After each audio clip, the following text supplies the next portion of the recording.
आहे?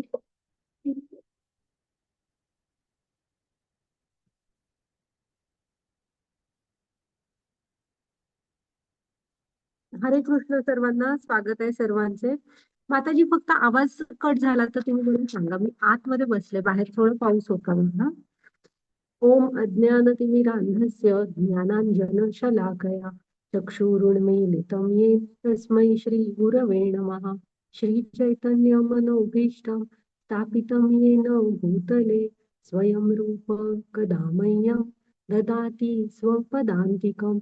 वन्देऽहं श्रीगुरो श्रीयुतपदकमलं श्रीगुरून् वैष्णवांच श्रीरूपं सागरजातं सहगण रघुनाथान्वितं तं सजीवम् साद्वैतं सावधूतं परिजनसहितं कृष्ण चैतन्य देवं श्री राधा कृष्ण पदान् सहगण ललिता श्री विशाखान्वितांच।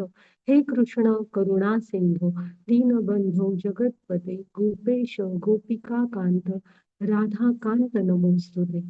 तप्त कांचन गौरांगी राधे वृंदावनेश्वरी वृषभानुसुते देवी प्रणमामि हरिप्रिये।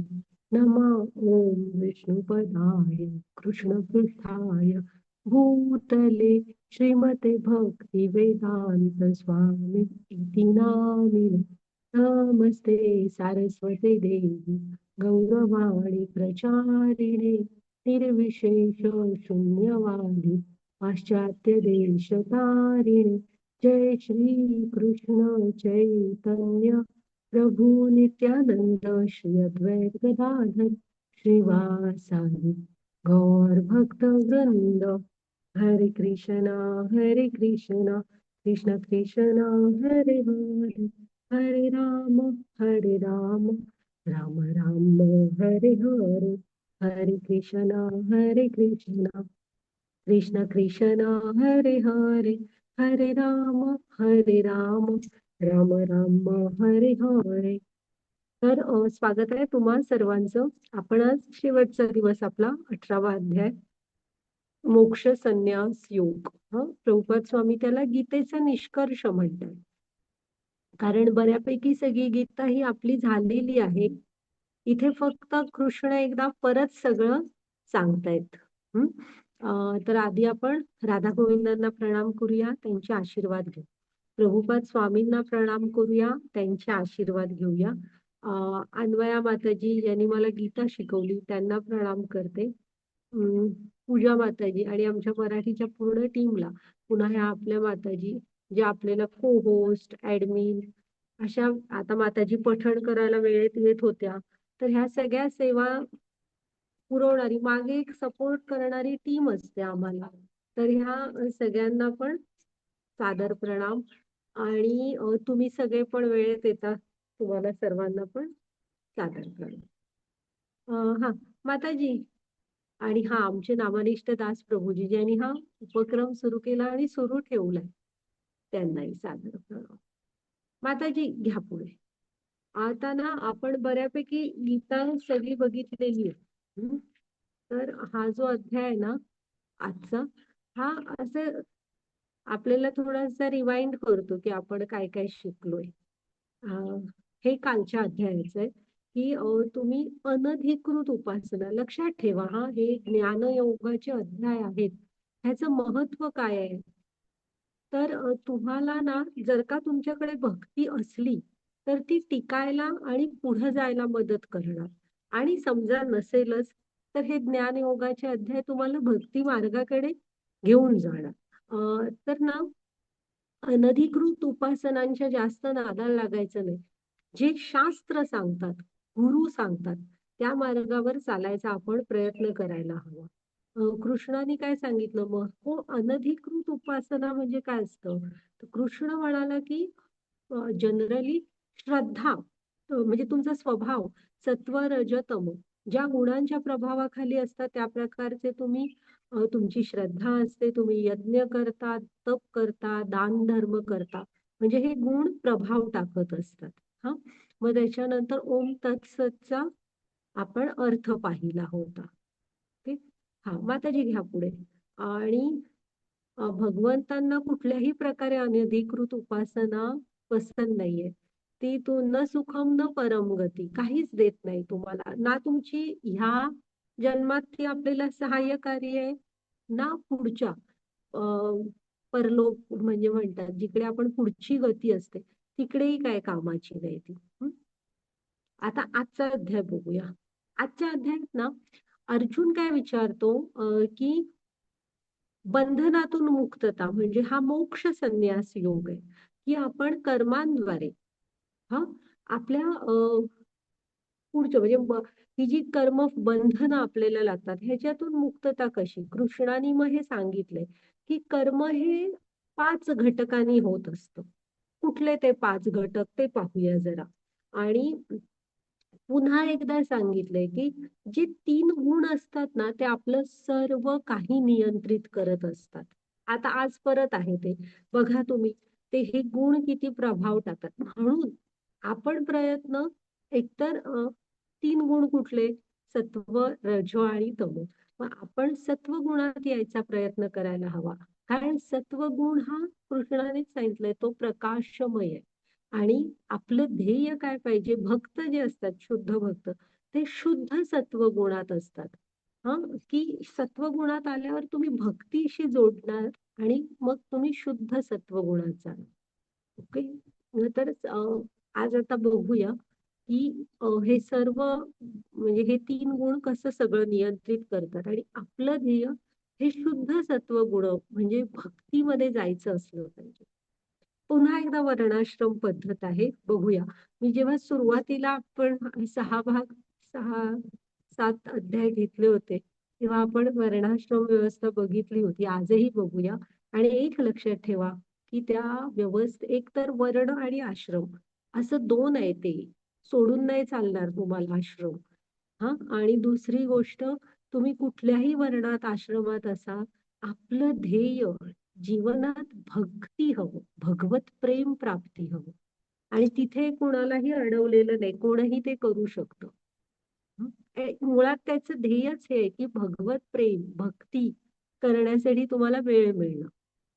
मग हे गोपनीय ज्ञान आहे. बघू आपण ब्राह्मण स्तर शुद्ध भक्ती म्हणजे कृष्ण भावनेमध्ये वावरणं म्हणजे काय हे एकदा परत रिपीट थोडं बघणार.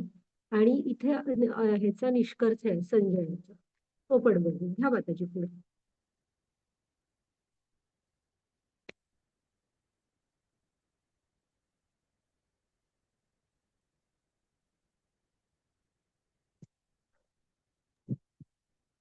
वाचा. माताजी अध्ययन मोठा आहे ना, डायरेक्ट एक्सप्लेनेशनच करा. हो, तुम्ही डायरेक्ट मराठी वाचा माताजी. अर्जुन म्हणाला, हे महाबाहो ऋषिकेश, हे केशिनिषूदन, मला त्याग आणि संन्यासाचे तत्व जाणण्याची इच्छा आहे. हरे कृष्ण. हा आता ना एकतर ना आपण थोडस आपण वाणीचं तप पण काल बघितलं. तर ना गीतेमधून शिकताना एक एक गोष्टी खूप सुंदर आपल्याला मिळतात की इथे अर्जुन कशा हाका मारतोय बघा कृष्णाला. आणि कृष्ण पण किती सुंदर सुंदर नावाने अर्जुनाला हाका मारतात. हा आपली भाषा ही सुंदर असावी म्हणजे आहे बघा. काल तुम्ही अभ्यास करा वाणीचं तप काय आहे. आता तो इथे काय म्हणतोय बघा, ऋषिकेश आणि केशी निसूदन. ऋषिकेश म्हणजे इंद्रियांचे स्वामी. तो हाक आता का हाक मारतोय कृष्णांना ऋषिकेश, तर झालेलं आहे सगळं. आता त्याला बऱ्यापैकी सगळं कळलेलं आहे. तो संशयमुक्त झालेला आहे. त्यामुळे आता एकच प्रार्थना आहे की की जी इंद्रियांचे स्वामी कोण आहेत, कृष्ण. मग ज्यांची आहेत त्यांच्यामध्येच आपली इंद्रिय जोडलेली बरी ना. त्यामुळे तो हाक मारतोय की आता माझी इंद्रिय ही तुमच्याशी जोडलेली असू दे. ओके. आणि केशी निसूदन म्हणजे ना तो घोडा दाखवलाय बघा. केशी नावाचा भगवंत वृंदावनात असताना एक घोडा आलेला असतो आणि राक्षस घोड्याच्या स्वरूपात त्याचा वध केला म्हणून केशी निसूदन असं कृष्णांचं नाव आहे.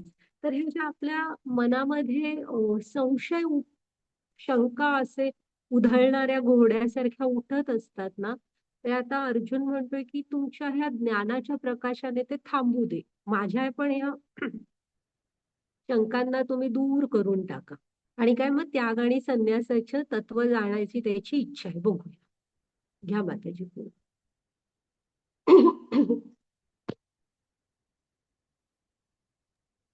श्री भगवान म्हणाले, भौतिक इच्छांवर आधारलेल्या कर्माच्या त्यागाला विद्वज्जन संन्यास असे म्हणतात आणि सर्व कार्यांच्या फळाचा त्याग करणाऱ्याला बुद्धिमान लोक त्याग असे म्हणतात. हरे कृष्ण.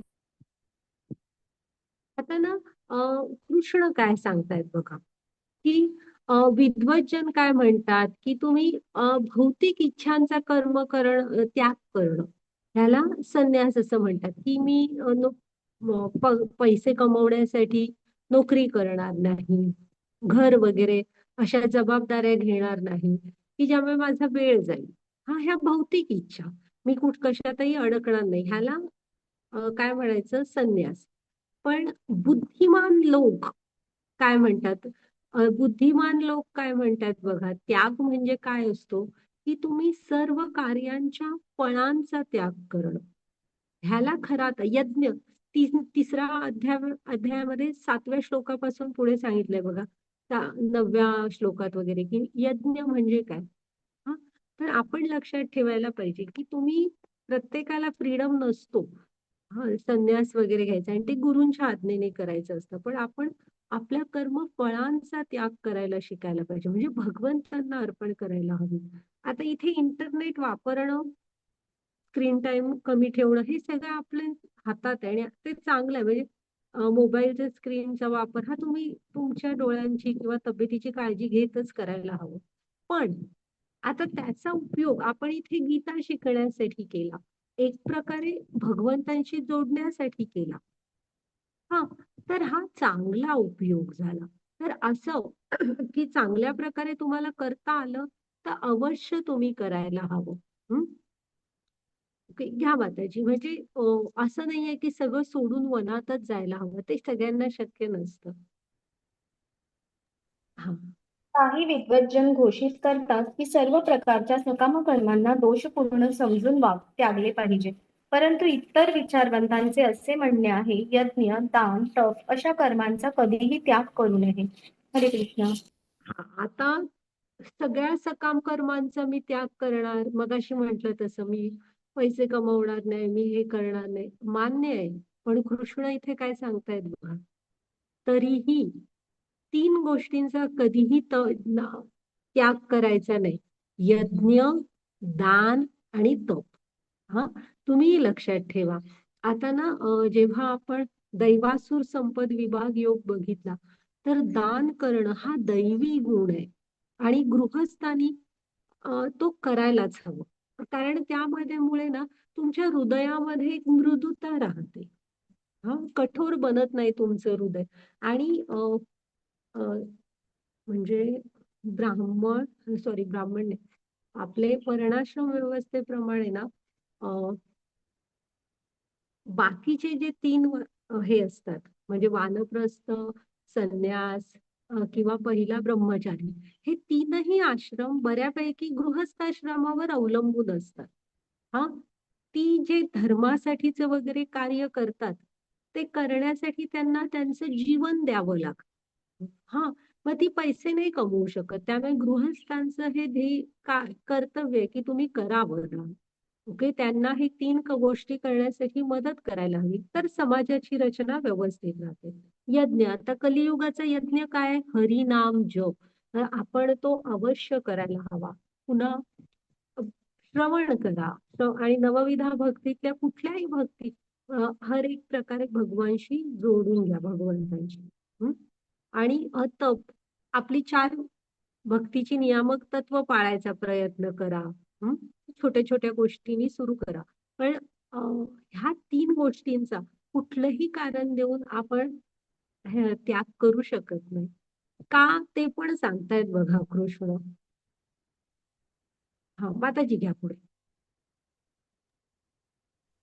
यज्ञ, दान, तप या स्वरूपाच्या कर्मांचा त्याग करू नये, ती कर्मे केलीच पाहिजेत. यज्ञ, दान आणि तप ही कर्मे तर महात्म्यांना देखील पवित्र करतात. हरे कृष्ण. हा, ही कर्म महात्म्यांना पण पवित्र करतात. मग ज्यांना आपण शुद्ध भक्त समजतो, महात्मे समजतो, त्यांनी सुद्धा याचा त्याग करू नये, तर मग आपण कसं करू शकतो सांगा. त्यामुळे आपणही कधीही यज्ञ, दान आणि तप ह्या 3 गोष्टींचा त्याग करायचा नाही. आपला जप आपण नित्य नेमाने करायचा प्रयत्न करायला हवा. तुमच्या घरातल्या तुमच्या आजूबाजूच्यांना त्यांनाही जपाचं महत्व सांगा. एखादी माळ तरी करायला सांगा रोज तुमच्या मुलांना वगैरे. हा इथे ना दक्ष प्रजापतींची गोष्ट सांगितली. गोष्ट आपल्याला सगळ्यांना माहित आहे. आज थोडा वेळ कमी आहे त्यामुळे आम्ही सांगतो ती, पण आता नाही सांगत मी ती गोष्ट. डायरेक्ट शेवटाकडे येऊया. तो त्या गोष्टीमध्ये ना दक्ष प्रजापती म्हणजे सती त्या ह्याच्या म्हणजे सतीची आई त्या यज्ञाच्या इथं गेल्यावर सती विचारते की मला का आमंत्रण दिलं नाही. तेव्हा त्या सांगतात की असं असं तुझ्या वडिलांनी त्यांचा शिवजींचा खूप अपमान केला होता एका सभेमध्ये, आणि हा यज्ञ पण तुझ्या नवऱ्याला खालचं दाखवण्यासाठीच केलेलं आहे. आता इथं आपण काय शिकायचंय लक्षात ठेवा, की कुठल्याही यज्ञाचं ध्येय सांगा बघू काय असायला हवं. आपण 3ऱ्या अध्यायापासून कंटिन्यू शिकतोय कुठे ना कुठेतरी. यज्ञाचा अर्थ काय? ओम काल आता ओम तत्सत मध्ये पण पाहिलं की यज्ञाचं ध्येय काय असायला हवं सांगा. एका शब्दात उत्तर आहे त्याचं.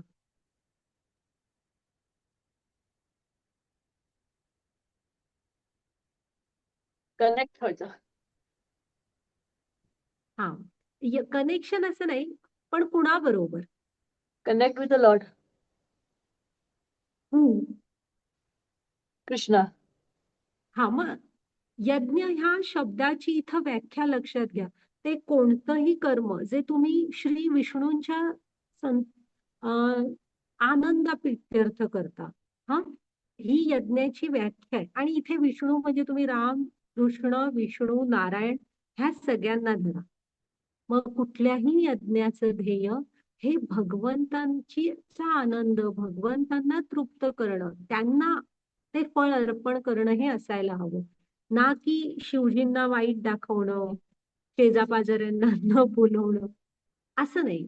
तुम्ही जीवनात लक्षात ठेवा की कुठलंही आणि म्हणून म्हणजे इथंही त्या यज्ञाचा विध्वंस झाला. त्यामुळे कुठेही दक्षाची इच्छा विष्णूंच्यांना आनंद देणं, सेवा करणं नव्हती. आणि दुसरं, शिवजी हे आद्य वैष्णव आहेत. वैष्णवानाम यथा शंभू. हा आपण वैष्णव आहोत. मग आद्य वैष्णव कोण आहे? भागवतम प्रमाणे आद्य वैष्णव शंकर आहेत आणि भगवंतांचं त्यांच्या भक्तांवर अतिशय प्रेम असतं. त्यामुळे आपण भक्तांना असा अपमान नाही करू शकत. दुसरी गोष्ट, यज्ञाचं ध्येय हे समाज कल्याण हवं आणि विष्णूंची सेवा ते सगळं भगवंतांना अर्पण करायचंय. आणि समाजाला म्हणजे आता भागवतांच्या सुरुवातीला ना 88,000 ऋषीमुनी एक यज्ञ करत असतात. कलियुग येणार असतं म्हणून ते जमलेले असतात. कशासाठी जमलेले असतात? तर कलियुगातल्या लोकांचं कल्याण व्हावं. आणि मग तिथे मग सूत गोस्वामी येतात आणि ते तो यज्ञकुंडच विजवतात आणि त्यांच्याकडनं तो हे करतात, श्रवण करूया म्हणतात. आणि त्यांची प्रश्नांची उत्तरं म्हणजे भागवतम आहे, सूत गोस्वामींनी सांगितलेलं. तर ह्याला ते का केलं त्यांनी? तर त्यांनी केलं फक्त कलियुगातल्या माणसांचा उद्धार व्हावा म्हणून. हा तर यज्ञाचं ध्येय हे समाज कल्याण असायला हवं, ना की दुसऱ्याला त्रास देणं. ती होलिका बसली होती बघा, तिला अग्नीमध्ये सुरक्षित राहणार असाच वर होता ना, पण झालं काय? छोट्या बाळाला मांडीवर घेऊन बसली. प्रल्हाद राहिले, ती जळून गेली. ओके, माताजी घ्या आता पुढे. तर ह्या दक्ष प्रजापतीच्या त्या यज्ञातनं शिकायची गोष्ट आहे. आणि शेवटी त्या ह्याच्यात पण ब्रह्मा शिवजी शांत झाल्यावर त्यांना सांगतात की यज्ञ हा पूर्ण करायचा असतो. त्यामुळे मग शिवजी त्यांना ते बकरीचं डोकं लावतात आणि ते तो यज्ञ पुरा करतात आणि मग पश्चाताप म्हणून काशी नगरीमध्ये ओम नमः शिवायचा तप करायला पुढे जातात, कारण अपराधच मोठा झालेला असतो. ओके, हा वाचा माताजी. ही सर्व कर्मे कोणत्याही प्रकारची आसक्ती किंवा फळाच्या अपेक्षेविना केली पाहिजेत. हे पार्थ, ही कर्मे कर्तव्य बुद्धीने केली पाहिजेत, हे माझे अंतिम मत आहे. हरे कृष्ण. हा हे बघा काय म्हणतायत कृष्ण. हे पार्थ, ही कर्मे कर्तव्य बुद्धीने केली पाहिजे. हा म्हणजे यज्ञ, दान, तप हे करताना कृष्णावर चार हे ठेवू नका तुम्ही, की केला बाबा एकदा तुझा जप, केली बाबा ती एकादशी, तुझ्यासाठी केली तू, असं नका. हा, हे आपलं कर्तव्य आहे. आणि बरं भक्तीतली कामं सोडा. आता ही दोघं बघा त्या शेळी की बकरीला त्या पाण्यातनं वर ओढून काढतायत. हा, तर का करतायत? कारण ती तर वाहून गेली असती. मदत करतायत. तर हे जे आहे ना, यज्ञ, दान आणि तप हे आपलं कर्तव्य म्हणून करायला पाहिजे. असं नका कधी करू, की इतकी माळा जप करतो, माझं हे काम होऊ दे. सांगा आपल्याला हवंय, काय नको, सगळं कृष्णांशी बोला. पण त्याचा बाजार नका करू. हं? हा, घ्या माताजी पुढे. आणि भगवंतांचं अंतिम मत आहे म्हणतायत, की ही आपली ही कर्तव्य म्हणून आपण करायला हवं, की हा कृष्णा, ही तुझी सेवा म्हणून केली, तुला अर्पणच आहे आणि त्यात आनंद घेत करा. इवन आता श्रावण महिना सुरू आहे, प्रत्येकाच्या घरात व्रत वैकल्य असतात. त्याचा थोडासा आनंद घ्या, रागराग करू नका.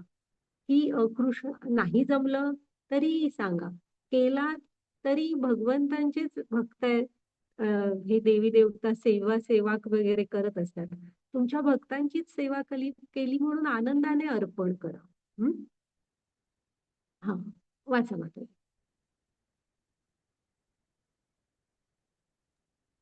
हे महाबाहू अर्जुन, वेदांतानुसार सर्व कर्मांच्या सिद्धीची 5 कारणे आहेत. ती कारणे माझ्याकडून समजून घे. कर्माचे स्थान शरीर, कर्ता, विभिन्न इंद्रिय, अनेक प्रकारचे प्रयत्न आणि शेवटी परमात्मा, ही ती 5 कारणे होत. हरे कृष्ण. ना इथं ना कुठलंही कर्म करण्यासाठी 5 घटक आवश्यक असतात. आता बघा इथं तुम्ही हा एक श्लोक लक्षात ठेवा, की बरेचदा आपल्याला वाटते की मी कर्म केलं आणि हे मग माझं आहे असं. तर शास्त्र म्हणजे ज्ञानाची दृष्टी काय असते बघा. एकतर कुठलंही कर्म करण्यासाठी 5 गोष्टी लागणार. आता म्हणजे इथे ते दुकानवाली घेऊन कपड्याचं दुकान एक स्त्री चालवते. तर स्थान किंवा शरीर म्हणजे तुम्हाला तो बिझनेस चालवायचं एक ठिकाण लागतं. मग त्याच्यानंतर कर्ता, की जो दुकान स्वतः चालवणार, जी इथं आता दुकानाची मालक दाखवली. मग त्याच्यानंतर लागतील वेगवेगळी इंद्रिय, की बुद्धीने बाजारात मार्केटचा अभ्यास करायचा. हा, पुन्हा ते कपडे उकडून दाखवायचे, घड्या घालून ठेवायचे, स्वच्छता ठेवायची, असं म्हणजे आपली इंद्रिय हवी.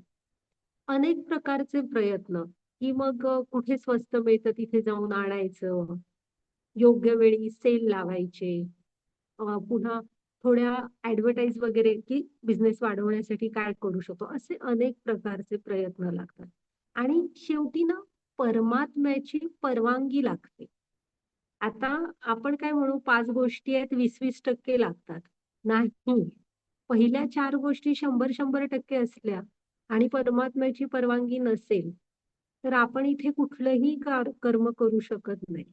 हा, आता इकडे हे म्हणजे इमारत बांधतायत, तिथेही तसंच ठिकाण लागेल, लेबर वगैरे वेगवेगळ्या प्रकारचं लागणार.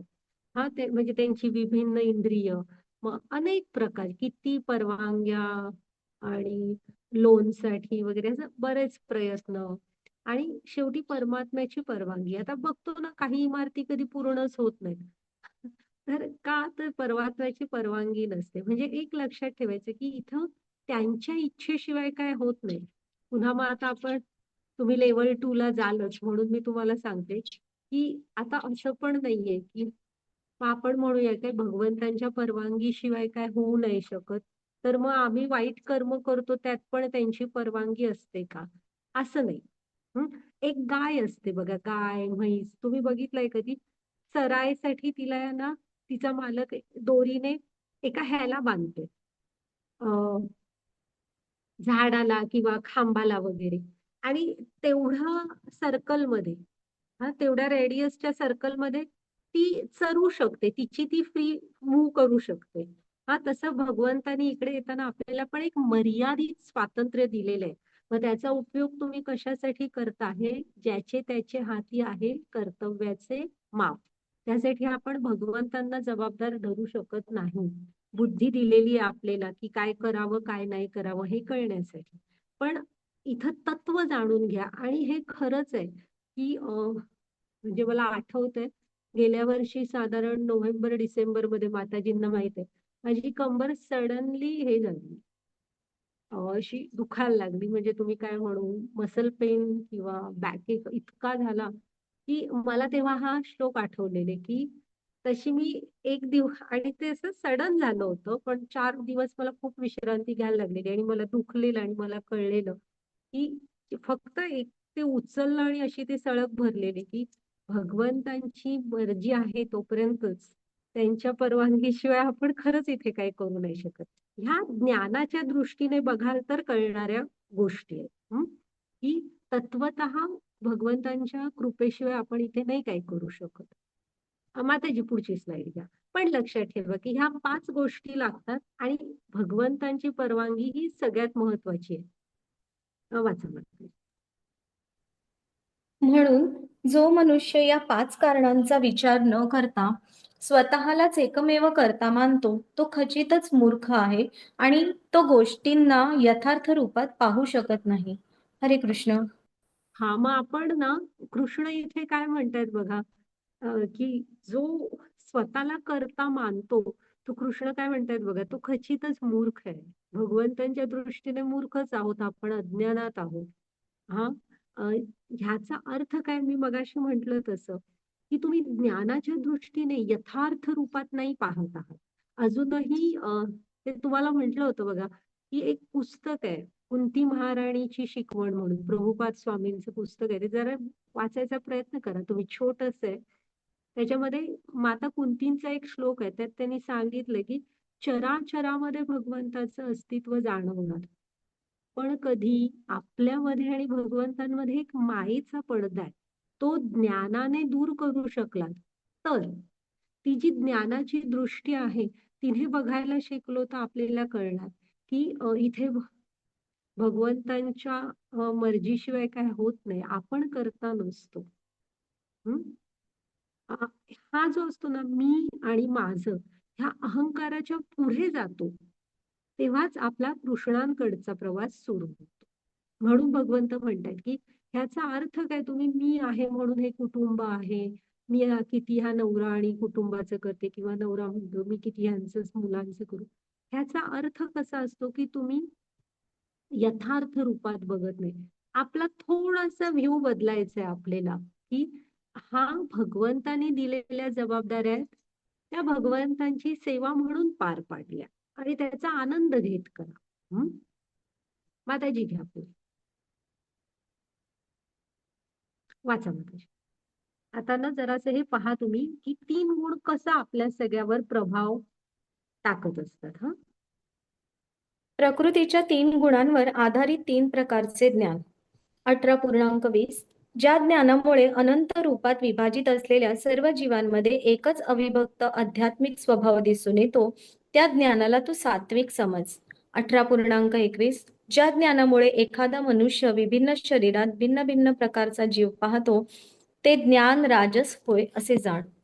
18.22 ज्या अत्यल्प आणि तुच्छ ज्ञानामुळे मनुष्य सत्य न जाणता एकाच प्रकारच्या कार्यास सर्वस्व समजून त्यावर आसक्त होतो ते ज्ञान तमोगुणी होय.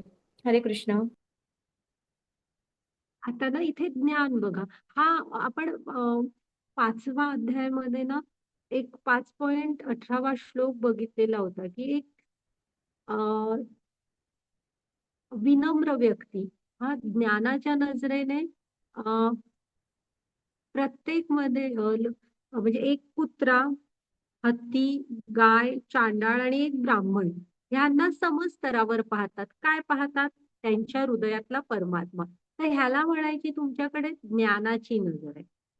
मग ही कुणामध्ये असते? ह्या अशा लोकांना भगवंत म्हणतायत की ते सात्विक ज्ञान आहे. ओके. मग त्याप्रमाणे तुम्ही जर का शरीराप्रमाणे त्यांना मोजत म्हणजे माप देत असाल की हा कुत्रा आहे, हा मनुष्य, असा फरक करत असाल तर तुम्ही राजसिक आहात. आणि ना इकडे ह्यांचं सांगितलंय हे जे तमोगुण आहे ना ह्याला अज्ञान म्हणतात. ह्याचं वर्णनच कृष्णासारखे कृष्णाने अज्ञान असं केलेलं आहे, त्यामुळे त्यांना समोरचा कोण आहे ह्याने काही फरकच पडत नाही. ते म्हणजे नशे करणे, मारझोड करणे वगैरे अशाच कामांमध्ये गुंतलेले असतात, अशा टाईपच्या म्हणा. त्यामुळे तमोगुणातले त्यांना ते समोरचा कोण आहे ह्याने मला अ, माझी व्यसनं करायला मिळाली की का बास, अशा टाईप वृत्ती असते त्यांची. हा माताजी घ्या पुढे. हा एक मिनिट, हा तिथे ना ते ज्ञान तुम्ही एक आपली नामदेवांची की कुणाची तरी कथा आहे बघा, ते एकदा भाकरी असं त्यांच्या शेजारी असते बनवत असतात की काय, पण भाकरी त्यांच्या जवळ असतात शिबड्यामध्ये, आणि एक कुत्रा येतो तिथे आणि त्याला हवी असते, भूक लागली असणार ना. तर नामदेव त्याला हे थोडस तूप लावून देतात का, तर तुझ्या घशाला टोचायला नको म्हणून. तर ते असतं की प्रत्येकाच्या मध्ये त्यांच्यामध्ये ती ज्ञानाची दृष्टी असते असं ते. हं? हा घ्या माताजी. किंवा आपले एकनाथ महाराज, तेव्हा गंगाजळ किती दुर्मिळ होतं, तर एक प्राणी अ, तहानेने तडफडत होता, तर त्यांनी ते गंगाजल त्याला पाजवलं. हं? हा वाचा माताजी.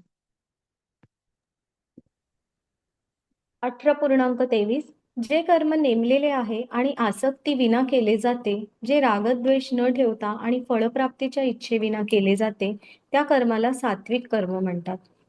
18.24 परंतु फलाशेची इच्छा धरणाऱ्या मनुष्याकडून मोठ्या प्रयासाने जे कर्म केले जाते आणि जे मिथ्या अहंकार युक्त बुद्धीने केले जाते, ते रजोगुणी कर्म होय. 18.25 जे कर्म मोहाने शास्त्रोक्त आदेशांची अवहेलना करून आणि भावी बंधनाचा विचार न करता किंवा हिंसा अथवा दुसऱ्यांना क्लेश देण्याकरिता केले जाते, त्या कर्माला तामसिक कर्म म्हणतात. हरे कृष्ण. हा आता ना कर्म पहा, हे सात्विक कर्म आपण बघितलेले. इथे ना ते पहिलं जे कर्म नेमलेलं आहे म्हणजे तुमच्या वाटणीला, इथे अर्जुनाच्यासाठी युद्ध करणं आलंय. आपल्याला काही रणांगणात उतरायचं नाही, पण प्रत्येकाचं रणांगण हे वेगवेगळं असतं. जे तुमच्यासाठी नेमलेलं आहे ते तुम्ही आसक्तीविना आणि राग द्वेष न ठेवता आनंदाने करा. हम्म. मग सात्विक. अं, हे रज की बाबा मी खूप कष्ट करीन, पण मला ते एक ठराविक फळ आहे, ते मला हवंच, तो माझा हक्क आहे, असं रजोगुणी. आणि हे जे असतात ना, हे अज्ञानातच असतात, शास्त्रोक्त आदेशांची अवहेलना. हं?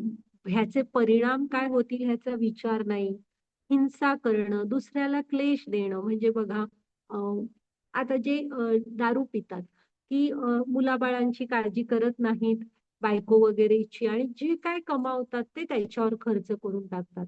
हा बघ, घरात अन्न आहे की नाही बाबा खायला, मुलं शिकतायत की नाही, ह्याचा विचार नाही करत. तर हे सगळं तमोगुणात असणं म्हणायचं, की दुसऱ्याला आपल्यामुळे त्रास होतो ह्याची त्यांना काही फिकीर नसते. आणि आपण ऍक्च्युअल जीवन कसं जगावं शास्त्रांच्या अर्थाप्रमाणे, तर कमीत कमी स्वतःचा दुसऱ्याला त्रास होईल असं. म्हणजे फक्त तुम्ही आर्थिकदृष्ट्या स्वावलंबी होतं इतका असा मर्यादित अर्थ घ्यायचा नाहीये याचा. तर कसा, की आपल्याकडून निसर्गाला कमी त्रास होईल, किंवा वस्तू ह्या तुम्हाला तुमची गरज आहे तेवढ्या घ्या, खूप वस्तू साठवून नको. अन्न तुम्हाला भूक आहे तेवढं खा. स्वावलंबन म्हणजे तुम्ही तो सकाळी उठल्यावर तुमच्या अंथरुणाची घडी घालून ठेवा, असं म्हणजे स्वतःच्या वस्तू नीट ठेवा असं. हं? माताजी घ्या पुढे. आणि लहान मुलांना पण आपल्या हे सांगा, म्हणजे स्वावलंबी असणं म्हणजे काय असतं. 18.26 जो मनुष्य प्राकृतिक गुणांचा संग न करता मिथ्या अहंकाराविना निश्चयाने आणि उत्साहाने यशापयश यामुळे विचलित न होता आपले कर्म करतो, त्याला सात्विक कर्ता असे म्हटले जाते. 18.27 जो करता कर्म आणि कर्मफळांप्रती आसक्त होऊन फळे भोगू इच्छितो आणि जो लोभी, ईर्ष्याळू, अपवित्र तथा सुखदुःखामुळे विचलित होणारा असतो, त्याला रजोगुणी कर्ता म्हटले जाते. जो करता नेहमी शास्त्राविरुद्ध कर्म करतो, जो भौतिकवादी, हट्टी, कपटी, दुसऱ्यांचा अपमान करण्यात चतुर असतो आणि जो आळशी, सदैव खिन्न आणि काम करताना चालढकल करणारा असतो, त्याला तमोगुणी कर्ता म्हटले जाते. हरे कृष्ण. आता सात्विक कर्ता कोण असतो, मुख्य म्हणजे तो मिथ्या अहंकाराविषयी म्हणजे अहंकार नसतो त्याच्याकडे. म्हणजे काय, मी आणि माझं हा मिथ्या अहंकार आहे. मी करता मी भोगता. एक खरा अहंकार हवा आपल्याकडे. मन बुद्धी आणि खरा एक अहंकार असतो. तो कुठला सांगा? की मी भगवंतांचा नित्य दास आहे. तो यायला हवा आपल्यामध्ये. तो खरं तर खरा अहंकार आहे आणि तो असावा. ह्याला मिथ्या जो बिनकामाचा आहे तुम्हाला इथे बांधून ठेवणार जन्म मृत्यूमध्ये. कुठला? मी करता मी भोगता. तर जो सात्विक करता असतो ना, तो ह्या अहंकारापासून मुक्त असतो. त्याने भगवंताला मी नित्य त्यांचा दास आहे हे जाणलेलं असतं. ओके. आणि मग आपण 12व्या अध्यायात वगैरे भक्तांची हे बघितलेली आहे की भगवंतांना प्रिय असणारे गुण वगैरे त्याप्रमाणे असतात ते स्थिर स्थितप्रज्ञ. हा त्यांना सात्विक करता म्हणायचं. फळ मनासारखं झालं तर ठीक, नाही झालं तर बुडाले दुःखात, ओरडतील दुसऱ्यावर, राग राग करतील. हे सगळं रजोगुण. आणि दुसऱ्याला मारझोड करणं वगैरे ही ही सगळी अ, पैसे लुबाडणं वगैरे हे असं सगळं नशेबिशे हे शास्त्र म्हणजे माहित आहे की ही कर्म चुकीची आहेत तरी आम्ही करणारच. तसे ते तमोगुणी आले करता हा तो. हा माताजी घ्या पुढे.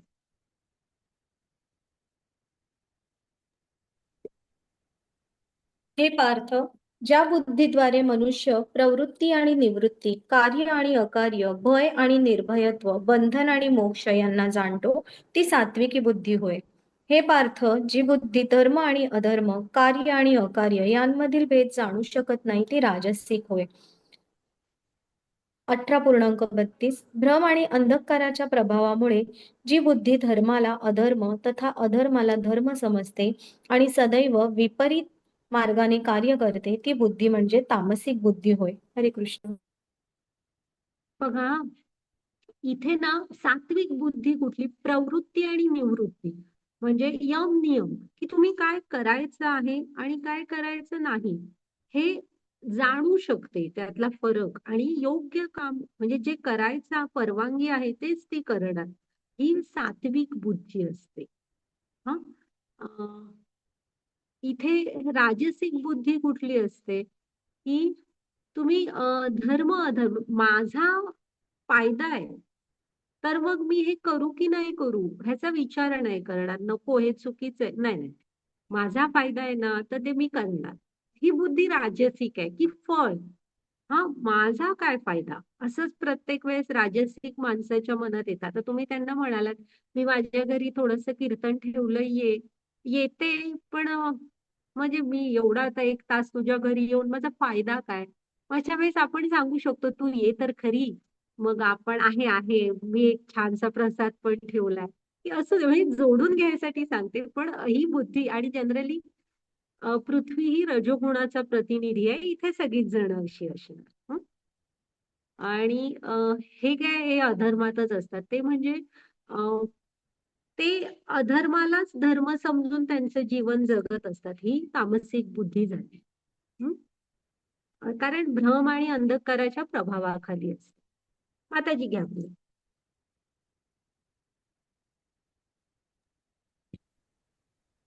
18.33 हे पार्थ, जो निश्चय अचल आहे, जो योगाभ्यासाद्वारे दृढपणे धारण केलेला आहे आणि अशा रीतीने जो मन, प्राण आणि इंद्रियांच्या क्रियांना संयमित करतो, तो निश्चय म्हणजे सात्विक निश्चय होय.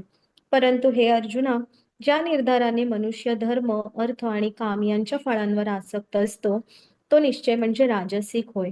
हे पार्थ, जी धृती स्वप्न, भय, शोक, विषाद आणि मोहाच्या पलीकडे जाऊ शकत नाही, ती दुर्बुद्धी पूर्ण धृती म्हणजे तामसी धृती होय. हरे कृष्ण.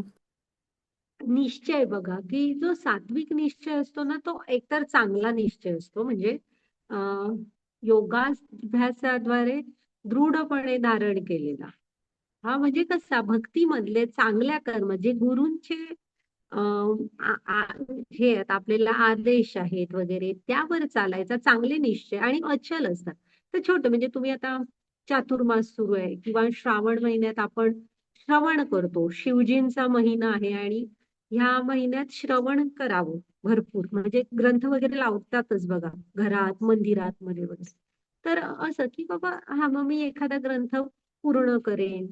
किंवा मंदिरात जाऊन ऐकेल, चातुर्मासात ऍटलिस्ट 2 माळा जप मी रोज करेन, किंवा कृष्णाला म्हणजे भगवंतांना एखादं फुल मी रोज वाहीन, तुळशीचं पान मी रोज घालेन. अशा टाईपचे. आणि हे कसे अचल म्हणजे ठरवलंय तर करायचा प्रयत्न करा अशा टाईपचे, की ज्याच्यामध्ये ना. आणि ह्यामुळे होतं काय माहितीये, असं आपण भगवंतांशी छोट्या छोट्या मार्गाने हा प्रयत्न केला ना जोडून घ्यायचा, तर ते बघा, मन, प्राण आणि इंद्रियांच्या क्रियांना आपण संयमित करतो. म्हणजे कसं होतं ते आपोआप भगवंतांशी जोडलं जातं. हं. अ, हे सगळे निर्धार वगैरे करतात, पण स्वतःच्या फायद्यासाठी करतात, तो राजसिक. आणि अ, म्हणजे तो निश्चय जो दुसऱ्यांना त्रास देण्यासाठी आहे. चुकीच्या आहेत ह्या गोष्टी हे माहित आहे, पण ते करताच आहेत. हे सगळं मग तमोगुणात येतं, की आपल्या ते वागण्यामुळे दुसऱ्याला त्रास वगैरे होतो ह्याचं काय नाही. हा. माताजी घ्या पुढे.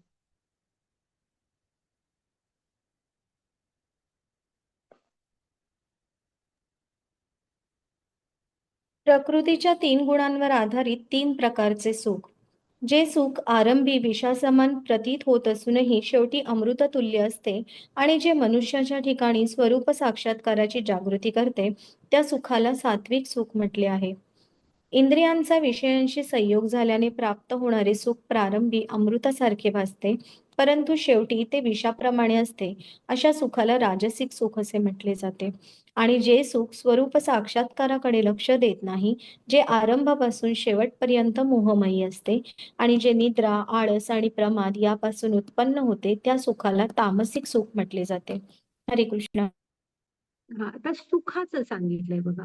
सात्विक सुख कसं असतं, कृष्ण काय म्हणतायत, की सुरुवातीला ते तुम्हाला विषासमान वाटेल, पण त्याचा शेवट हा अमृत आहे. हा, असं का म्हणतायत ते. आणि मुख्य म्हणजे ना, ते तुम्हाला स्वरूप साक्षात्काराची जागृती करतं. म्हणजे मी कोण आहे, हा ह्या प्रश्नाचं उत्तर योग्य खरं तुम्हाला देतं ते. ओके. तर आता इथे म्हणजे बघा, की आपण काय म्हणतो, थोडस पहा, म्हणजे प्रभुपाद स्वामींनी तर ब्रह्ममुहूर्तावर उठा म्हणून सांगितलेलं आहे. म्हणजे असं धरा की 4:30 पावणे 5च्या आसपास तरी तुम्ही उठावं. 5 धरू आपण. आता तुम्हाला कोणी सांगितलं की 5 वाजता रोज उठा, तर आपल्याला ते त्रासदायक होतं सुरुवातीला, नक्कीच होणार. पण आपला एकतर तुम्ही व्यायाम वगैरे करत असला तो होतो, तुमचं आंघोळ वगैरे करून लवकर होते, जप करून होतो. आणि 8 पासून पुढे साधारण रजोगुणाचा प्रभाव सुरू होतो. तर तुम्ही ती तुमची डेली रोजचं काम असतं ते संध्याकाळी 6-7 पर्यंत करून 7-8 वाजता जेवण करून तुम्ही झोपू पण शकता लवकर. हं? म्हणजे सुरुवातीला नक्की त्रास होणार लवकर उठायचा, पण ती सवय एकदा लागली ना, ती अमृतासारखी आहे. आणि म्हणजे आता थोडस सिटीच्या बाहेर राहत असाल तर पहाटेचा जो हे असतो 5-6 वाजताची जी सकाळची हवा असते, खूप शुद्ध आणि खूप छान हवा असते, जी जी एकाग्रता करते, पुन्हा आपल्या शरीराला पण चांगली असते. तर असं की जे सात्विक हे आहेत ना, हे तुम्हाला सुरुवातीला त्रासदायक वाटतील, पण त्याचा शेवट हा अमृतासारखा आहे. ओके. की म्हणजे आपलं कांदा लसणाशिवायचं जेवण धरा, किंवा सवय की सगळं कृष्णांना आधी सांगणं, दाखवणं, किंवा भगवंतांना अर्पण करून खाणं वगैरे. पण एकदा तुम्हाला लागली ना, की तुमच्या घरातल्यांना पण ऑटोमॅटिक लागतं. हं? अं, आता इथे ह्याचं काय सांगितलंय ते व्यवस्थित सांगितलंय बघा. राजसिक सुख कसं असतं, पहिल्यांदा अमृतासारखं वाटतं, पण शेवटी शेवटी त्रासदायक असतं ते. म्हणजे सततच तुम्ही स्वतःच्या फायद्याचा विचार करणार तर तुम्ही समाजात एकटे असणार शेवटी. पुन्हा अं, खाणं बघा. त्यांचं कृष्णाने काय सांगितलंय बघा, त्यांना चमचमीत असं ते खारट, तिखट असं जेवण आवडतं. आपण चमचमीत इन शॉर्ट धरू. पण रोज नाही ना खाऊ शकत. पित्त होईल, मळमळल्यासारखं होईल. हा, असं म्हणजे हे सुख असं असतं. आणि तमोगुणातल्या गोष्टी त्यांना सुख वाटतं, पण कृष्णांचं म्हणणं आहे त्याचं सुरुवातही विषच आहे आणि शेवटही, म्हणजे सुरुवातपासून शेवटपर्यंत ते सगळं दुःखच आहे. हा, कारण तुम्ही नशे करून कुठल्याही परिस्थितीतून बाहेर पडता येत नाही. शुद्धीत आल्यावर परिस्थिती जशी आहे तशीच असते. तब्येत फक्त हातातून जात असते, कुटुंबाला भयंकर त्रास होत असतो. म्हणजे तुम्ही रात्रंदिवस मोबाईलवर गेम खेळणं, ओव्हरनाईट जागरण करून रात्री सकाळी 2-3 पर्यंत झोपणं, हे मनुष्यांसाठीचं जीवन नव्हे. ते सगळे सुरुवात शेवट सगळंच दुःख आहे. माताजी घ्या पुढे. आणि ह्या तमोगुणातल्या लोकांचं एक वैशिष्ट्य असतं. तुम्ही चांगल्यापणाने जास्त त्यांना काय सांगायला जाऊ नका. ते गुरु टाइप व्यक्तींकडनंच त्यांच्यामध्ये काय फरक पडला. तर आपल्यासारख्या कोणी काय सांगितलं तर कदाचित मारायला वगैरे धावतील. त्यांना काही फरक नाही पडत. का नाही पडत? तर पुन्हा ते की ते अज्ञान आणि अंधकाराच्या खूप जास्त प्रभावाखाली असतात. एकमेव गुरु असतात की जे त्यांना हात देऊन बाहेर काढू शकतात. वाचा मग. प्रकृतीच्या 3 गुणांवर आधारित 3 प्रकारचे स्वभाव.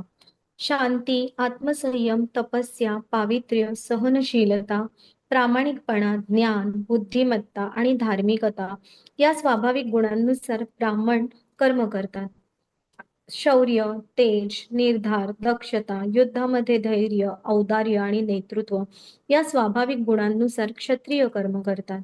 कृषी, गोरक्षा आणि व्यापार हे वैश्यांचे स्वभावजन्य कर्म आहे आणि श्रम व इतरांची सेवा करणे हे शूद्रांचे कर्म आहे. हरे कृष्ण. आता ना इथे कृष्णाने गुण सांगितलेत की एवढे गुण ऍट अ टाइम तुमच्यामध्ये आहात तर तुम्ही ब्रह्मस्तरावर आहात म्हणजे ब्राह्मण. हा पुन्हा ते पुढचे 43व्या ह्याच्यातले एवढे गुण ऍट अ टाइम तुमच्यामध्ये आहेत तर तुम्ही क्षत्रिय आहात. ओके. तर इथे आहे ना एक लक्षात ठेवायचं की गुणकर्म विभागशा आहे की इथं प्रत्येकाला स्वातंत्र्य आहे. हे तुमच्यातले गुण ओळखा आणि तुम्हाला हवं ते कर्म तुम्ही करा. ओके. पण अंतिम ध्येय आपलं भगवत प्रेम हवं.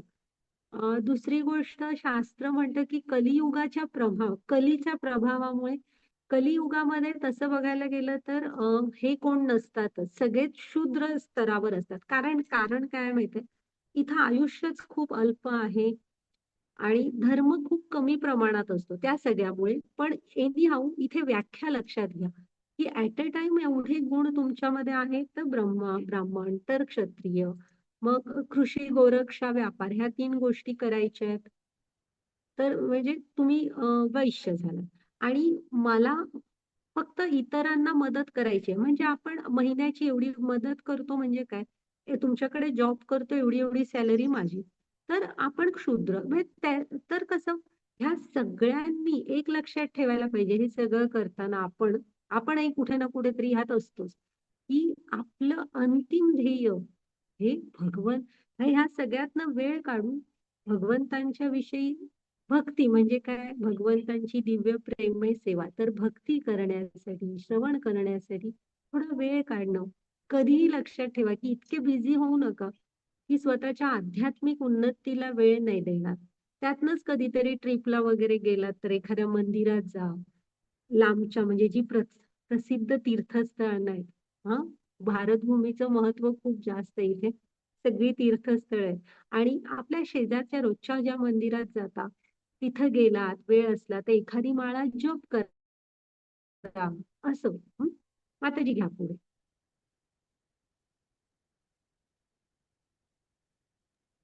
सर्व जीवांचा उद्गम आणि सर्वव्यापी असणाऱ्या भगवंतांची पूजा करून मनुष्य आपल्या स्वकर्माद्वारे सिद्धी प्राप्त करू शकतो. हरे कृष्ण. सिद्धी म्हणजे इथे पाण्यावरून चालणे दुसऱ्याच्या मनातलं ऐकलं अशा टाईपचे नाही. हेही मोहच असतात. खरी इथे सिद्धी म्हणजे भगवंतांशी तुम्ही जोडले जाऊ शकता. तर ना इथे तेच कृष्ण सांगतायत की तुम्ही कुठल्याही वर्णाश्रम व्यवस्थेच्या कुठल्याही भागात असा तुमचं ध्येय काय असायला हवं की सर्व जीवांचा उद्गम आणि सर्व व्यापी असणाऱ्या भगवंतांचं प्रेम प्राप्त करणं. त्यांची पूजा करा, त्यांच्याशी जोडून घ्यायचा प्रयत्न करा. हे म्हणजे लक्षात घ्या की ही वर्णाश्रम व्यवस्था का आहे. तर आता पुढच्या श्लोकात आहे बघा की ज्यामुळे आपल्याला हे मनुष्य जीवनाचं खरं ध्येय आत्मा हा भगवंतांचा अंश आहे. त्याला तिकडे जायची ओढ आहे. तर ह्या मनुष्य शरीर एकमेव असं शरीर आहे की जे ते करू शकतं कारण चेतना उच्च असते. मग आपलं ध्येय थोडस उच्च चेतनेमध्ये राहून भगवत प्राप्ती करण्याचा प्रयत्न करायला हवा. हा, मग ते तुम्ही कुठल्याही वर्णाश्रम व्यवस्थेच्या कुठेही असा, तुम्हाला मोकळीक दिलेली आहे आणि तेच जीवनाचं खरं ध्येय आहे. माताजी घ्या पुढे. तुम्हाला जे सोयीचं वाटतं ना ते तुम्ही स्वीकारा. इथे बघा, हा, वाचा, मग ते सांगते तुम्हाला. वाचा माताजी. मनुष्याने आपल्याला प्राप्त झालेले कर्म सदोष रीतीने करणे हे परक्याचे कर्म स्वीकारून ते पूर्ण रीतीने करण्यापेक्षा अधिक श्रेयस्कर आहे. मनुष्याला त्याच्या स्वभावाला अनुसरून सांगण्यात आलेले कर्म हे कधीच पापाने प्रभावित होत नाही. हरे कृष्ण. आता ना, इथं त्यांनी हे काय दिलंय बघा, स्पर्धा म्हणजे काय आहे की जो झाडावर सर्वात पहिल्यांदा चढेल तो जिंकेल. पण इथे कोण झाडावर, एक तो पक्षी, तो कावळा आहे, तो झाडावर चढेल, तो त्याचं ठीक आहे, त्याचं नेचरच आहे उडणं. हा, माकड जाऊ शकेल. ही दोघं सोडली तर कुत्रा, असा काही नख नसतात त्याची, ते काय असं मांजर नव्हे की बाबा नख रुतवून मी चढलो, तो चढू नाही शकणार. सील मासा, तो बिचारा समुद्रा आणि बर्फाकडचा असा मासा आहे. पेग्विन म्हणा, सील, त्यांना आपल्यासारख्या जमिनीवर चालता पण येणार नाही, झाडावर चढणं लांब. मासा, त्याचा तर प्राणच जाईल. हत्ती, अशक्य गोष्ट आहे. मग इथे ना कृष्ण काय सांगतात माहित आहे, की तुमच्या गुण आणि कर्म स्वभावानुसार तुम्हाला जी आवडतात ना ती निवडा. मित्राने हा कोर्स घेतला म्हणून मी घेतो वगैरे असं नाही. तुम्ही जरा स्वतःला ओळखा आणि स्वतःला जे आवडतं, सोपं पडतं आणि रुची आहे, सोपं असं पण नाही, तुमचा कल कुठं आहे ते क्षेत्र निवडा आणि त्यामध्ये प्रगती करा. दुसऱ्याचं करायला गेलात तर प्रगती नाही होणार. आणि आपल्या जीवनात ना आपला एक ठरलेला वेळ मिळालेला असतो, तो वेळ फुकट जातो, तो अमूल्य वेळ आहे. त्यामुळे तुम्हाला जी आवड आहे ते करा, सफाईदारपणे करा आणि उरलेला वेळ भगवत प्राप्तीसाठी वापरायला हवा आपण. हम्म. हे वर्णाश्रम व्यवस्था म्हणून ठेवलेली आहे की तिथे फ्रीडम आहे. तुम्हाला जे हवं ते ओळखा, करा आणि थोडासा वेळ उरवा की जो तुम्ही भगवत प्राप्तीसाठी वापराल.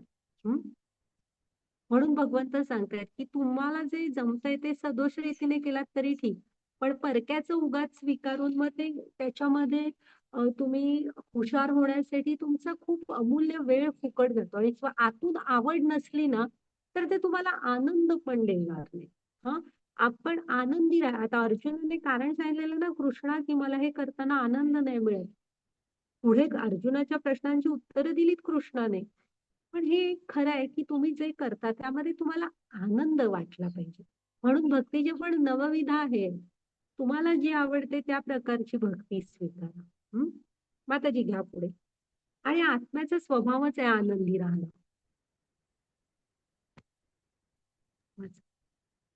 जो आत्मसंयमी अनासक्त आहे आणि जो सर्व प्राकृत भोगांना तुच्छ लेखतो तो संन्यासाद्वारे कर्मबंधनातून मुक्तता देणारी परमोच्च परिपूर्ण अवस्था प्राप्त करतो. हरे कृष्ण. हा, कृष्ण काय सांगतात, तुमच्यामध्ये आत्मसंयम हवा, सगळीकडे धावणारं मन नको, अनासक्ती, हे असे जे गुण असतात ना तर नक्कीच तुम्ही कर्मातून मुक्त होऊन भगवंतांना प्राप्त करू शकता. घ्या माताजी पुढे.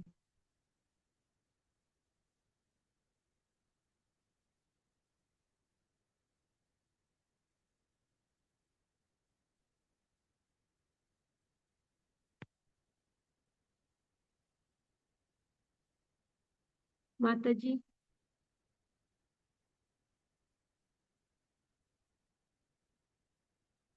आवाज येतोय का माझा? हा, आला आला, वाचा. याप्रमाणे ब्रह्मभूत अवस्था प्राप्त झालेल्या मनुष्याला तत्काळ परब्रह्माचा साक्षात्कार होतो आणि तो पूर्णपणे आनंदी होतो. तो कधीही शोक करत नाही आणि कशाची आकांक्षाही करीत नाही. तो सर्व प्राणीमात्रांच्या ठिकाणी समभाव ठेवतो. अशा अवस्थेमध्ये त्याला माझ्या विशुद्ध भक्तीची प्राप्ती होते. हरे कृष्ण. हा, तर कृष्ण काय सांगतात, ब्रह्मभूत प्रसन्नात्मा, ही अशी ब्रह्मभूत अवस्था म्हणजे काय, तर ती जे ते ज्ञानाची दृष्टी जेव्हा येते की तुम्ही आत्म्याच्या स्तरावर असता, असं तेव्हा त्यांना म्हणतात. जसे राजा जनक होते की त्यांना विदेह राज म्हणायचे, ते होतेच आत्म्याच्या स्तरावरच स्थित होते अशा टाईप. तर असे जे मनुष्य असतात ना त्यांना भगवंतांचा साक्षात्कार लगेच होऊ शकतो. तो पूर्णपणे आनंदी असतो. शोक, दुःख असं नाही करत, ते स्थिर असतात, कशाची आकांक्षा पण नसते. हा, सगळ्यांच्या ठिकाणी समभाव असतो. अशा अवस्थेमध्ये त्यांना भगवंतांच्या विशुद्ध भक्तीची प्राप्ती होते. म्हणजे भक्ती मार्गाकडे आपल्याला यायचंय तर ह्या गोष्टी आपल्यामध्ये असायला पाहिजेत. आणि तुम्ही जप कराल, श्रवण कराल तर हळू हळू नक्की कधी ना कधी, ह्या जन्मात नाही तर पुढच्या कुठल्या तरी जन्मात पण पोचू आपण भगवंतांकडे. पण आपल्याला मार्ग नाही सोडायचा. हा हा मार्ग नक्कीच बघा आपल्याला कृष्णांपर्यंत नेणार आहे. ओके, माताजी घ्या पुढे.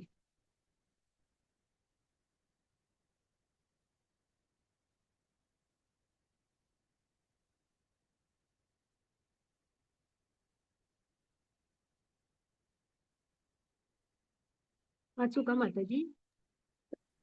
हो. मनुष्य मला माझ्या पुरुषोत्तम इको होतोय माताजी, तुम्ही वाचा.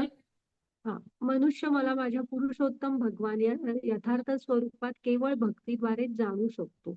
अशा भक्तीद्वारे मनुष्य जेव्हा माझ्या भावनेने पूर्णपणे युक्त होतो तेव्हा तो भगवत धामात प्रवेश करू शकतो. आता इथे हे चित्र वैकुंठ लोकाचे किती छान आहे बघा. तर आपण भगवंतांना हे यथार्थ रूपात म्हणजे भगवंतांना पुरुषोत्तम भगवान असं कधी जाणू शकतो सांगा? केवळ भक्तीद्वारे. हा, तर आणि भक्तीच आपल्याला भगवंतांच्या ह्या धामामध्ये घेऊन जाऊ शकते की जिथून मग जन्म मृत्यू वगैरे नसतो. तर ह्याला एकमेव मार्ग आहे तो म्हणजे भक्तीचा. आणि आपण प्रयत्न करायला हवं. ओके, की आपण भगवंतांच्या सेवेमध्ये स्वतःला जोडून घेऊ शकू. तुम्हाला जसं जमतंय तसं करा, पण अवश्य इच्छा असू द्या आपली. ओके, हा, माताजी घ्या पुढे. की भक्ती हाच तो मार्ग आहे जो आपल्याला कृष्णांकडे नेऊन सोडणार. माझा शुद्ध भक्त जरी सर्व प्रकारची कर्मे करीत असला तरी माझ्या आश्रयाखाली माझ्या कृपेने त्याला शाश्वत आणि अविनाशी परमधामाची प्राप्ती होते. हे तुम्ही कुठल्याही प्रकारच्या कर्म करा, ह्याच्यात असा म्हणजे तुम्ही कुठल्याही प्रकारच्या वर्णाश्रम व्यवस्थेच्या ठिकाणी असा, हा, भगवंत सांगताय की तुम्ही ती कर्म भगवंतांच्या ना अर्पण करून त्यांच्या आश्रयाखाली असं करत असाल, शुद्ध भक्तीमध्ये स्थित असाल, तर त्याची बंधनं तुम्हाला लागणार नाहीत आणि तुम्हाला भगवंतांची त्यांच्या त्या अविनाशी धामाची प्राप्ती होऊ शकते. ठीक? हा, घ्या माताजी पुढे. त्यासाठी आपण भक्तीमध्ये यायला हवं. जर तू माझ्या भावनेने युक्त झालास तर माझ्या कृपेने तू बद्ध जीवनातील सर्व संकटे पार करशील. तथापि तर जर तू अशा भावनेमध्ये कर्म न करता अहंकाराने माझे न ऐकता कर्म केले नाश पावशील. तर नाश पावशील. म्हणजे इथे भगवंत एक इशारा पुन्हा देतात. आई सारखे आहेत. आई आपल्याला बाहेर पडताना सांगत असते ना, हे घे, पाण्याच्या बाटल्या बिटल्या भरून ठेवते तरी पण, आणि निघताना सांगितलं जातो की विचारते घेतलीस ना बाटली वगैरे. असं ते आई सारखे फायनली आणि सांगतायत की अजूनही एवढं सांगून पण अहंकाराने मी करता मी भोगताने जर का कर्म केला तर नाश पावाल. नाश पावाल म्हणजे काय? आत्मा बिचारा परत इकडे अडकून पडणार. आणि जर का कृष्णांच्या साथीने, हा भवसागर आहे पण एकदा हात भगवंतांच्या हातात दिला ना तर विश्वास ठेवा कसा ना कसा तरी कृष्ण आपल्याला पार नेतील. हा, हा, माताजी घ्या पुढे. हे अर्जुन, परमेश्वर प्रत्येक जीवाच्या हृदयात स्थित आहे आणि तो सर्व जीवांचे भ्रमण निर्देशित करत आहे. हे सर्व जीव मायेने बनवलेल्या यंत्रावर आरूढ आहे. मायेने बनवलेलं यंत्र म्हणजे काय? हे आपलं शरीर. कारण आपण तिच्याच प्रभावाखाली जे कर्म करतो त्याप्रमाणे आपली शरीर बनत असतात. त्यामुळे ह्या शरीरात आपण तर आहो, आपला आत्मा तर आहे, हो की नाही? मग त्याच आत्म्याबरोबर भगवंत पण आहेत त्या हृदयामध्ये. तर आपल्याला की नाही थोडस तुम्ही भक्तीमध्ये आलात, गुरूंचं श्रवण वगैरे हे तर ठीक आहे. तुम्ही शांतपणे स्वतःला ओळखायचा प्रयत्न केला तरी हृदयात परमात्मा आहे, ते तुम्हाला नक्की योग्य मार्ग दाखवतील. हा, घ्या माताजी पुढे. त्यासाठी गरज आहे तुम्ही थोडस स्वतःच्या आत डोकावायची. काय चूक काय बरोबर हे भगवंत 10व्या अध्यायातली चतुश्लोकी गीता लक्षात ठेवा. 10.8, 9, 10 आणि 11 ते तुम्हाला नक्की त्यांच्याकडे यायचे मार्ग दाखवणार. त्यासाठी मनमना भो परत तो श्लोक आहे की आपल्या मनात त्यांना जागा तर द्या थोडीशी. हा, हे भारत पूर्णपणे त्यांना शरण जा. त्यांच्या कृपेने तुला दिव्य शांती आणि सनातन परमधामाची प्राप्ती होईल. हा, तर आपल्याला भगवंतांना शरण जायची गरज आहे. बळी महाराज इथे राजा रुद्र प्रताप रुद्र सांगतायत बघा. हा, तर आपण पण भगवंतांना पूर्ण शरणागतीचा भाव की जे काही आहे भगवंता ही तुमची कृपा आहे हा आपल्यामध्ये भाव हवा आणि ते सत्य पण आहे. ठीक? हा माताजी घ्या पुढे. कारण ना भक्ती हा थोडा आनंददायी प्रवास आहे. याप्रमाणे मी तुला अत्याधिक गुह्य ज्ञान सांगितलंय याचा पूर्णपणे विचार कर आणि तुझ्या इच्छेस जे येईल ते कर. बघा हा, भर महायुद्धाच्या मध्ये एवढं ज्ञान देऊन ते काय सांगतायत म्हणजे किती म्हणजे वैराग्य आहे त्याचा हा उदाहरण आहे बघा. त्यांच्यामध्ये वैराग्य हा गुण आहे ना 6 ऐश्वर्यांमध्ये. ते काय सांगतायत मी तुला सगळं सांगितलं अत्याधिक गुह्य ज्ञान. आता यापुढे तुझी इच्छा तुला जे वाटेल ते तू कर. म्हणजे पूर्णपणे विचार कर आहे. हा, घ्या माताजी तू. हे नात्यांमध्ये पण असं असायला हवं. भगवंतांकडून हे शिकायला हवं आपण. असं हा हा तो श्लोक जो परत रिपीट होईल म्हटलं होतं बघा. 9व्या अध्यायात आहे, आता इथं आला बघा की गीतेसारख्या अध्याय म्हणजे ग्रंथामध्ये एक श्लोक रिपीट होतो म्हणजे किती महत्वाचं आहे. भक्ती करायची म्हणजे काय तर हे 4 गोष्टी करायच्या. सदैव माझे चिंतन कर, माझा भक्त हो, माझे पूजन कर, मलाच नमस्कार कर. याप्रमाणे निश्चितपणे तू मला प्राप्त होशील. मी हे तुला प्रतिज्ञेने सांगतोय कारण तू माझा अत्यंत प्रिय सखा आहेस. हा, ते प्रतिज्ञेने सांगतायत. आपल्यासारखी प्रतिज्ञा नाहीये आज केली उद्या विसरलो. भगवंतांची प्रतिज्ञा आहे की नक्की आपण त्यांना प्राप्त करू शकू. की आपल्याला भगवंतांचं चिंतन करायचंय, त्यांची भक्ती, त्यांचं पूजन आणि त्यांना प्रणाम करायचं. हा, हा माताजी घ्या. इथेच लक्षात ठेवा हा, सतत भगवंत आपलं मन मागत असतात. थोडस आपल्या मनातलं बाकीचं बाजूला करा आणि कृष्णांसाठी एक जागा तयार करा आणि ते सर्वाकर्षक आहे. एकदा आले की आलेच.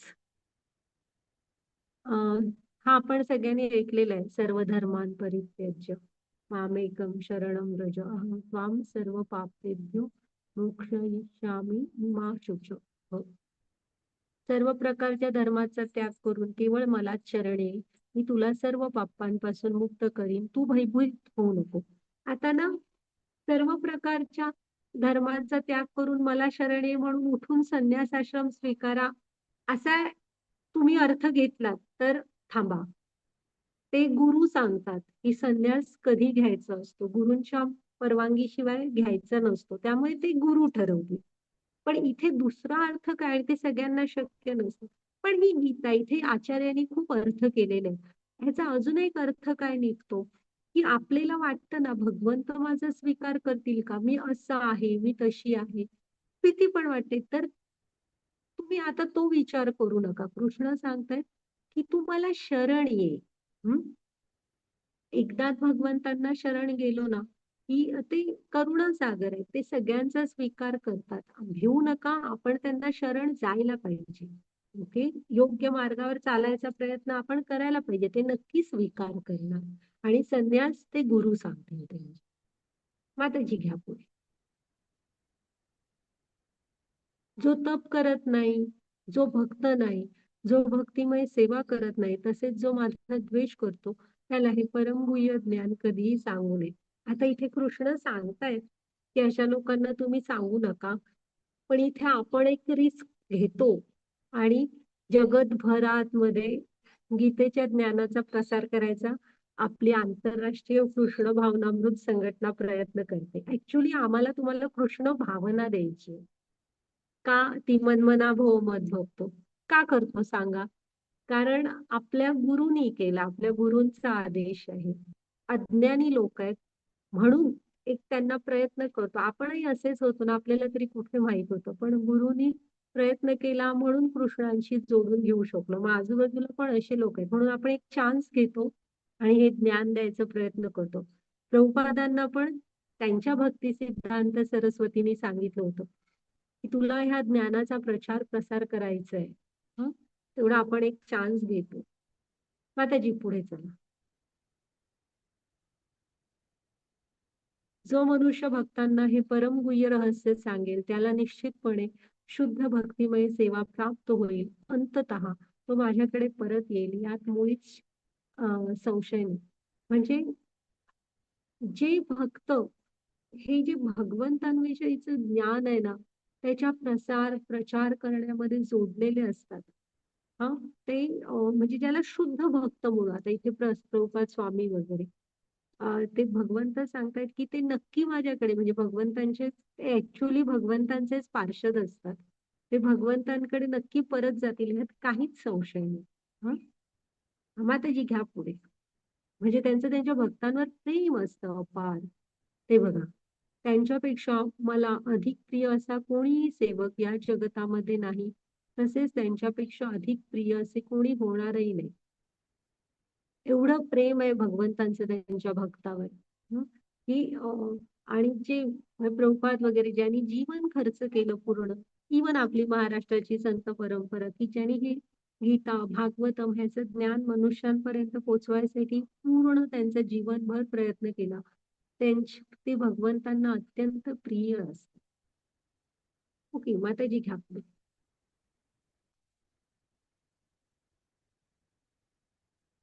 आणि मी घोषित करतो की कोणी आपल्याला या पवित्र संवादाचे अध्ययन करतो, की जो कोणी आपल्या या पवित्र संवादाचे अध्ययन करतो तो आपल्या बुद्धीद्वारे माझे पूजन करतो.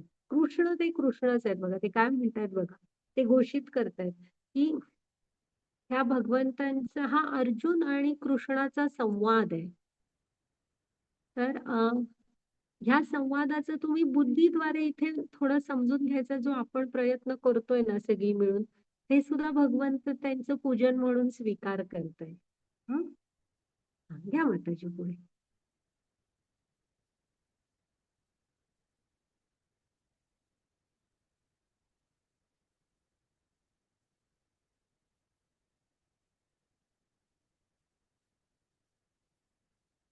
थांबा माताजी.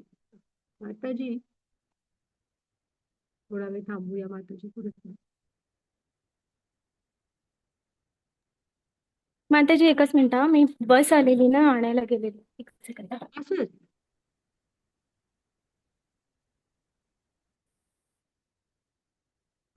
आणि जो मनुष्य श्रद्धेने व द्वेष न करता श्रवण करतो तो सर्व पापातून मुक्त होतो आणि पुण्यवान लोक जेथे वास करतात त्या शुभ लोकांची तो प्राप्ती करतो.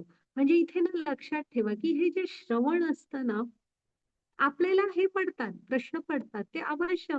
आता कृष्णाने 4थ्याच अध्यायात सांगितले, गुरूंकडे जा, सेवा करा आणि नम्रपणे प्रश्न विचारा. प्रश्न विचारायला कुणी नाही म्हटलेलं नाहीच आहे, पण तो विचारताना सुद्धा एक पद्धत असते. दुसऱ्याला हरवण्यासाठी वगैरे विचारू नका, तर स्वतःचं ज्ञान वाढवण्यासाठी नम्रता हवी आपल्यामध्ये.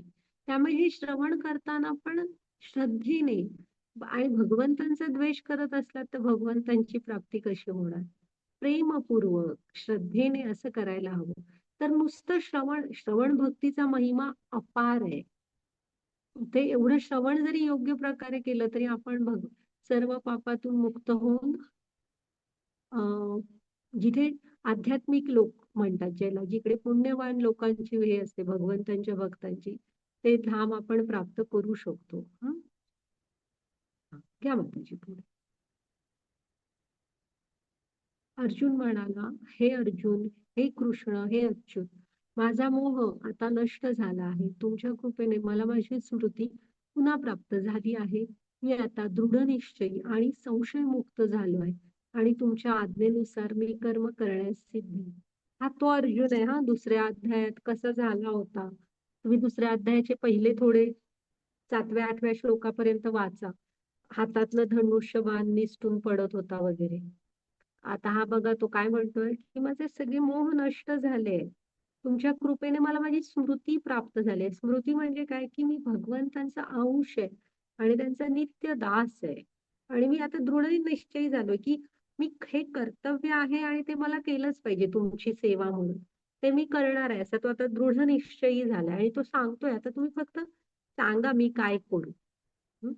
त्यामुळे गीता हे तुम्हाला हे देतं, एक उत्साह देतो, तुम्हाला जीवनाचा मार्ग दाखवतो गीता. हा, म्हणून त्या पहिल्या अध्यायात आपण पाहिलेलं की मनुष्य जीवनाचं पुस्तक आहे ते.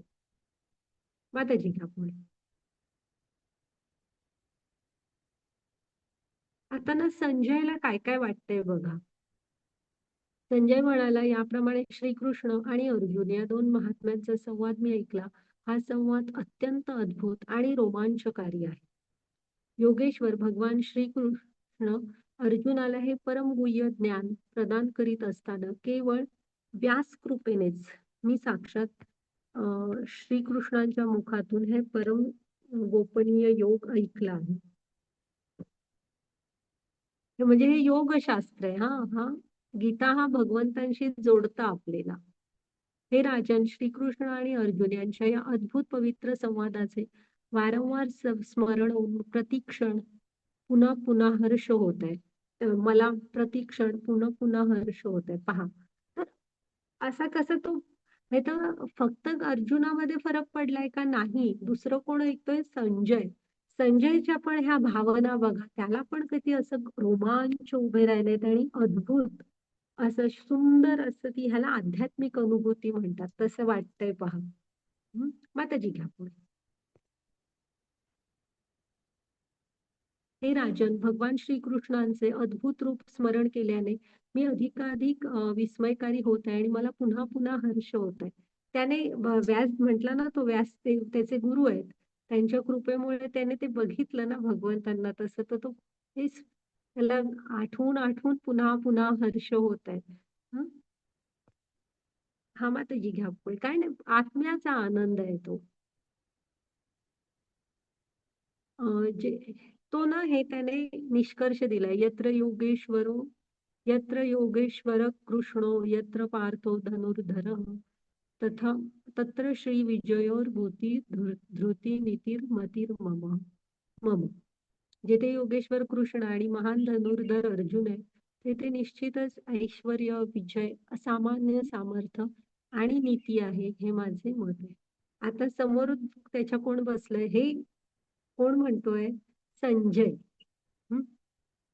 समोर धृतराष्ट्र आहे आणि तो निर्भीडपणे त्याने डिक्लेअर करून टाकलं की जिथे कृष्ण आणि जिथे अर्जुन आहे तिथेच ऐश्वर्य, विजय, असामान्य सामर्थ्य, नीती सगळं आहे. तर त्याने युद्धाचं एक प्रकारे घोषणा करून टाकली की आणि असं माझं मत आहे म्हणतोय बघा तो. हा घ्या माताजी पुढे. म्हणजे झालंच आता हे सगळं.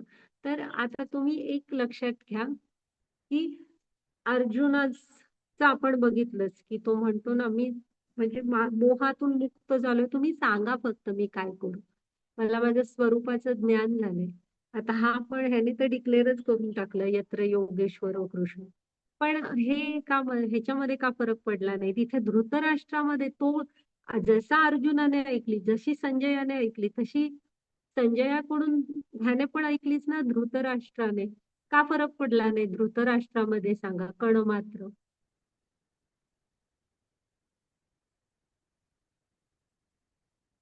कारण गीतेच्या पहिल्याच श्लोकामध्ये त्याचं उत्तर आहे, मामका पांडवा चैव. मी आणि माझं ह्याच्यामधून त्याला बाहेरच पडायचं नाहीये. जोपर्यंत आपण मी आणि मी करता मी भोगता समजत राहणार, माझं हस्तिनापूर साम्राज्य मला त्याचा उपभोग घ्यायचाच आहे, मला घ्यायचाच आहे. भलेही 100 पुत्र गेले तरी चालतील, काय व्हायचंय ते हो, पण मला हवंय. मी करता मी भोगता, ह्यातनं जोपर्यंत आपण बाहेर पडत नाही तोपर्यंत कृष्ण जीवनात येणार नाही. हा, त्यामुळे ती मी भगवंतांचा गीता शिकतात तर तुम्ही झाला आपला आजचा हे. पण एक ह्या 3 गोष्टी, गुह्य गोष्टी लक्षात ठेवा की मी शरीर नाही, आत्मा आहे. आत्मा भगवंतांचा अंश आहे आणि मी भगवंतांचा नित्य सेवक आहे. ह्या 3 गोष्टी जीवनात नाही उतरवू शकला तर तुम्ही गीता नाही शिकला. ओके, चालेल. आपला अध्याय झालाय. कर्माद्वारे बंधनातून मुक्तता बघितली. कर्म हे 5 घटकांनी बनत असतं, पण भगवंतांची परवानगी ही सगळ्यात महत्वाची आहे. त्याशिवाय काही होणार नाही. मग 3 गुण कसं सगळ्यावर प्रभाव टाकतात आपण पाहिलं. आपलं ध्येय शुद्ध सत्वगुणात जाणं असायला हवं. वर्णाश्रम व्यवस्थेविषयी पुन्हा पाहिलं. त्याचं ध्येय एकच आहे की तू इथे जीवनात थोडं अन्न वस्त्र निवारा वगैरे कमवा, स्वतःची कर्तव्य पार पाडा आणि वेळ वाचवून भगवंतांसाठी वापरा. गोपनीय ज्ञान बघितलं की ब्रह्मभूत म्हणजे जे भगवंतांच्या शुद्ध भक्तीमध्ये असतात ते ज्ञानाच्या नजरेने पाहतात. शुद्ध भक्ती बघितली आणि संजयाचा निष्कर्ष पण पाहिला. तर आपला आजचा म्हणजे लेवल 1 चा प्रवास पुरा झालेला आहे. तर आपण हे जे केली ना सेवा, तर ती कृष्णांच्या चरणी राधेच्या चरणी अर्पण करूया. गुरूंना प्रणाम करते. तुम्ही सगळ्यांनी पण ऐकलं. तुम्हाला सर्वांना पण सादर प्रणाम. माताजी वगैरेंनी पण येऊन खूप सेवा दिला. सर्वांचे खूप खूप आभार. हरे कृष्ण. आणि नक्की कृष्णांकडे प्रार्थना करते की भक्तीच्या मार्गावर चालत राहा, माणसांना जोडून घेत राहा. माताजी रेकॉर्डिंग थांबवलं चालेल. आणि आता आपले ना लेवल 2 सुरू होईल पुढच्या आठवड्यामध्ये. तुम्हाला ग्रुप सोडू नका. ग्रुपवर सगळ्या सूचना येत असतात. तर अवश्य लेवल 2 चा हे करा. म्हणजे काय म्हणतो, पूर्ण करण्याचा